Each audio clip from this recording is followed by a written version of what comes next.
마태복음 12장 38절에서 50절 말씀입니다. 41절에서 42절.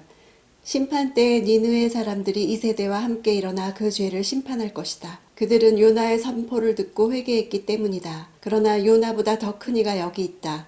심판때에 남쪽 여왕이 이 세대와 함께 일어나 그 죄를 심판할 것이다. 그 여왕은 솔로몬의 지혜를 들으려고 땅 끝에서 왔기 때문이다. 그러나 솔로몬보다 더 큰 이가 여기 있다. 41절에서 42절의 구조는 다음과 같습니다.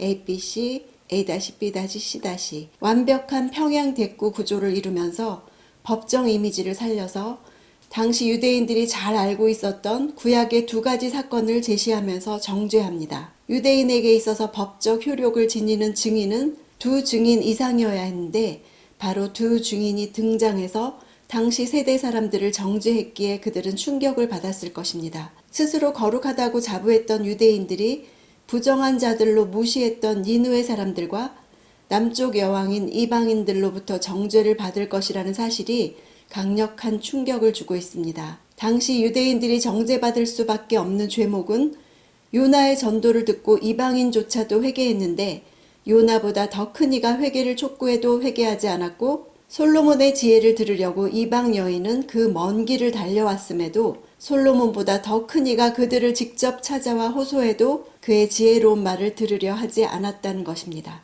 하나님 나라를 받아들일 수 없다는 것은 하나님의 다스림을 받지 않겠다고 하는 것이죠. 살던 대로 살겠다는 것입니다.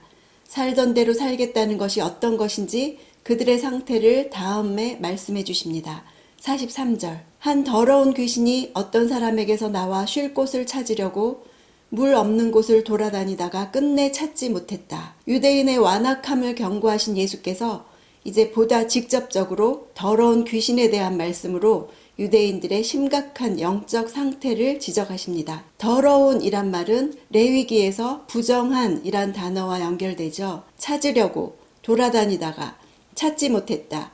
이 세 동사는 습관적인 동작을 나타내는 현재형으로 쓰였습니다. 더러운 영은 습관적으로 쉴 곳을 찾아 헤매는 것이죠. 바리새 정신은 악한 세력에게 거할 것을 내주는 길이 될 수 있습니다. 하나님으로부터 온 것을 알면서도 성령을 거슬러 고의적으로 악한 영의 일로 돌려버리기 때문이죠. 그런 행위는 용서받을 수 없습니다. 결코 회개하지 않기 때문이죠. 사람이 악한 세력들에 사로잡히는 것은 실제 현상입니다. 질병과 다르죠. 신약에서 질병은 치유되었다고 하는 반면 귀신들은 쫓겨났다고 나옵니다. 인간의 삶에 실제로 영향을 미치는 악한 세력의 가능성을 내가 지적으로 이해하기 어렵다고 아예 배제해버리는 것은 어리석은 일입니다. 44절. 그래서 그 더러운 귀신은 내가 전에 나왔던 집으로 다시 돌아가야겠다라고 말했다. 그런데 가보니 그 집은 아직 비어있는 채로 깨끗이 치워져 있고 말끔히 정돈돼 있었다. 바알세불이라는 이름 뜻에는 파리의 왕, 이것 외에도 집 또는 주거의 주인이라는 뜻이 있습니다. 사탄의 이름 중 하나죠. 사탄은 사람을 거주지로 삼아 집주인이 되고 싶어 합니다. 원문으로는 내가 나왔던 내 집이라고 사람을 자신의 소유처럼 여기는 것을 볼 수 있습니다. 더러운 영은 광야 물 없는 곳에서 발견하지 못했던 쉴 곳을 그가 전에 거주했던 사람의 정돈된 상태에서 발견했던 것입니다. 집은 깨끗하게 청소되고 말끔하게 정돈된 것이 중요한 것이 아니라 그 안에 주인이 살아야 되는 것이죠. 비어있고 깨끗이 치워져 있고 말끔히 정돈되어 있는 곳은 적극적으로는 악한 모습이 존재하지 않는 중립적인 상태를 말하죠. 주인이 없는 비어있고 깨끗한 상태는 더러운 영이 다시 돌아오는 것을 막을 수 있는 근본적인 대비책이 없는 상태인 것입니다. 이런 상태는 당시 유대인의 영적 상태를 반영한 것이죠. 바리새인을 중심으로 형식적인 율법 준수에 몰두하는 상태입니다. 악한 영은 없으나 하나님을 향한 올바른 헌신이 없는 마음 상태는 바로 악한 영이 깃들기 좋은 장소가 된 것입니다. 예수님은 귀신들로부터의 해방을 하나님 나라가 임한 표시 중 하나로 말씀하십니다. 성령에 의해 귀신이 쫓겨간 후에 귀신 들렸던 사람이 성령으로 채우고 말씀으로 채워지지 않는다면 다시 귀신 들릴 위험이 있습니다. 더러운 영이 장기적으로 정착하게 된 사람은 귀신보다 더 강한 존재가 와서 구하기 전까지는 그 귀신의 지배에서 벗어나기 어려운 상황이죠. 성령을 주인으로 모시고 성령의 다스림을 받을 때에야 악한 자를 쫓아내고 결박할 수 있습니다. 46절. 예수께서 사람들에게 여전히 말씀하고 계실 때 예수의 어머니와 형제들이 예수께 말하려고 밖에 서 있었습니다. 예수님의 가족들 역시 예수님의 생애에서 끊임없이 오해하고 반대하는 것 같은 모습을 보입니다. 형제들은 그분을 믿지 않고 미쳤다고 생각했죠. 예수님의 가족들은 그가 유대인 지도자격인 바리새인들과 대립하는 것이 불안해서 어떻게 해서든 하고 있는 말을 중단시키고 집으로 데리고 가려고 서 있었던 것입니다.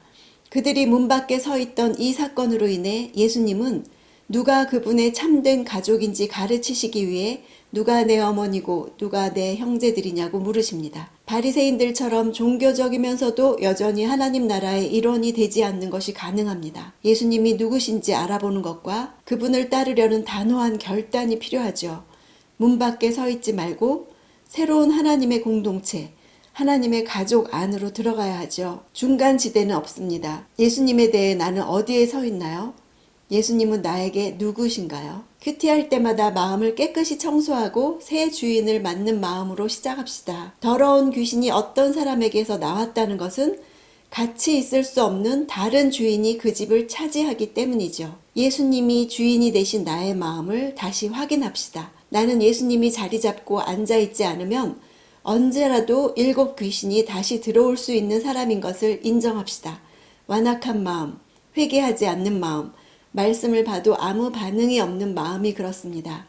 큐티할 때 더 강한 분 예수께서 말씀으로 들어오셔서 악한 영이 견디지 못하고 떠나가는 것을 날마다 보기 원합니다.